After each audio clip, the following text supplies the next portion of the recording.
waxaan salaamayaa guddoonka labadiisa aqal xildhibaanada sharafta ee halkan fadhiya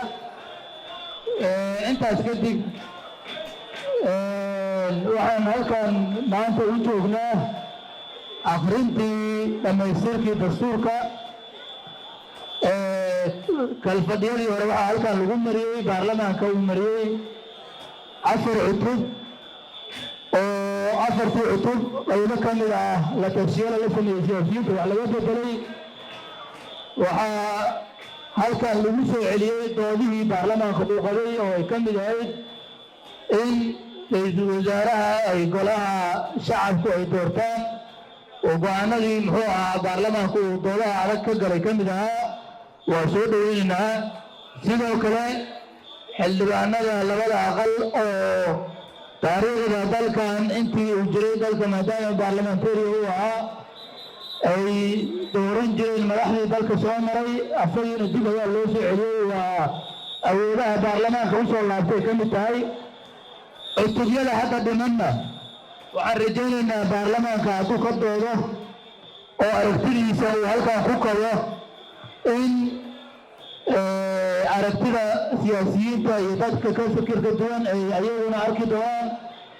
waxay ku soo daraanna ay tusaale u tahay in sidaan oo kale dib loogu soo celiyo baarlamaanka labadiisa aqal intaa kadib waxaan rabaa inaan gudaha u golno farqada 49aad ee dastuurka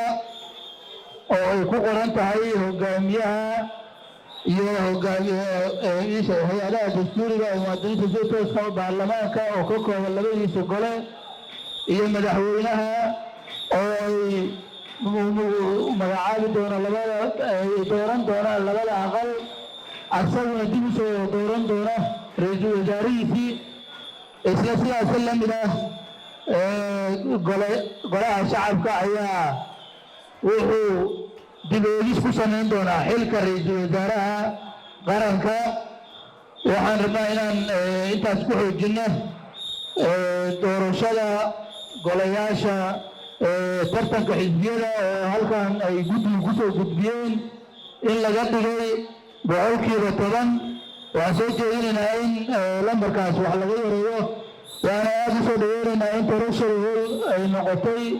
meeshii awal 3 xisbi ay ku qornayd maanta marka nuxurkeena ugu weyn wuxuu daaran yahay in 4 cutub hore loo ansixiyey wax ka bedelkoodii oo laisla soo gartay dhammaan siyaasiyiinta